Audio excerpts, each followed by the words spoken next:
Hello students, आज मैं आपको क्लास 12th पॉलिटिकल साइंस में आने वाला मैप फिल करना बताऊंगी। जो मैप आज मैंने लिया है वो लेसन समकालीन दक्षिण एशिया से है।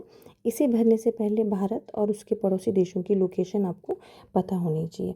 बेटा, जो प्रश्न मैंने आज लिया है उसके अंदर आपको ये ध्यान रखना होगा, जब भी आपको क्लास 12th में आपको मैप फिल करना है, आपको एक चीज़ का ध्यान रखना चाहिए कि हमने जैसे 10th क्लास में आप लोग मैप क्वेश्चन पेपर से अलग करके आंसर शीट में थ्रेड से लगा देते थे, पर क्लास 12th में आपको ऐसा नहीं करना है। आपको क्या करना है, अपने प्रश्न देखना है ढंग से, जिसमें ABCD आपको नक्शे में मार्क होगा, ठीक है। और इस तरह से एक चार्ट दिया हुआ होगा आपको, जिसमें 3 कॉलम है। तो पहला कॉलम है क्रम संख्या एवं दी गई जानकारी, दूसरा कॉलम है वर्णमाला का अक्षर, तीसरा कॉलम है देश का नाम। बेटा, आपको करना क्या है, इसमें आपको मैप क्वेश्चन पेपर से अलग करके आंसर शीट में नहीं लगाना है।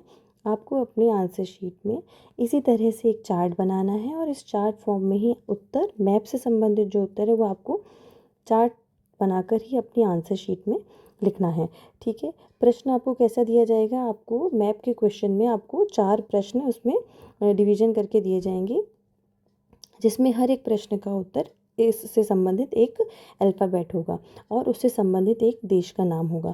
देखिए, जो क्वेश्चन आता है मैप से रिलेटेड वो 4 मार्क का आता है, जिसमें जो अल्फ़ाबेट्स होते हैं वो 2 मार्क्स के होते हैं और जो देश का नाम आपसे पूछा जाता है आंसर में वो 2 मार्क का होता है, यानी half marks each alphabets and half marks each country name, ठीक है। देखिए, इसमें आपको उत्तर कैसे देना है, इसमें एक चीज़ का ध्यान रखना है, आपको कभी भी प्रश्न का उत्तर ABCD को सीक्वेंस में ध्यान में रखते हुए नहीं देना है।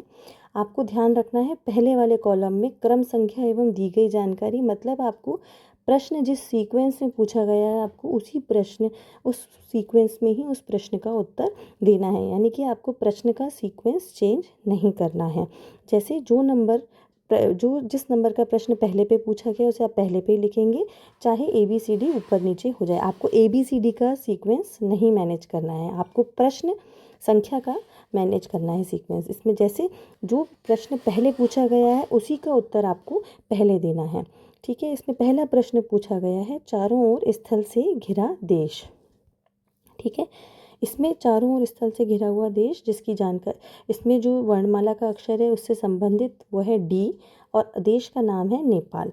दूसरा प्रश्न है, वह देश जहां जातीय संघर्ष हुआ।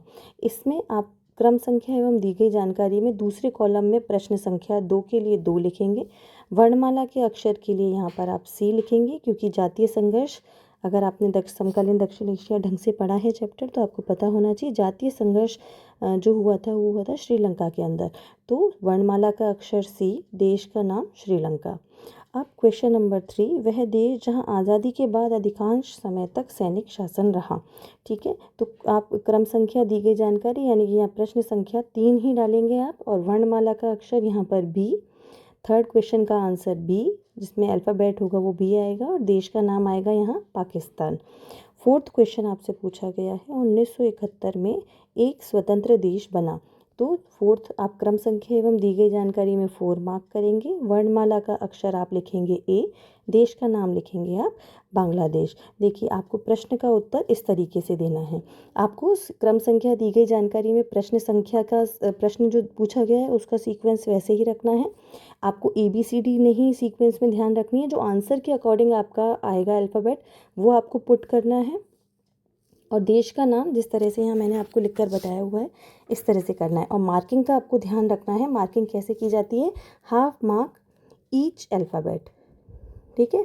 यानी कि टोटल वर्णमाला का अक्षर यानी अल्फ़ाबेट के 2 मार्क्स, देश या राज्य का नाम जो भी आपसे पूछा जाएगा उसके ईच कंट्री नेम जो होगा वो हाफ मार्क्स लेगा। इस तरह से 2 नंबर के आपके हो जाएंगे देश का नाम, तो टोटल आपका 4 मार्क का मैप प्रिपेयर हो जाएगा।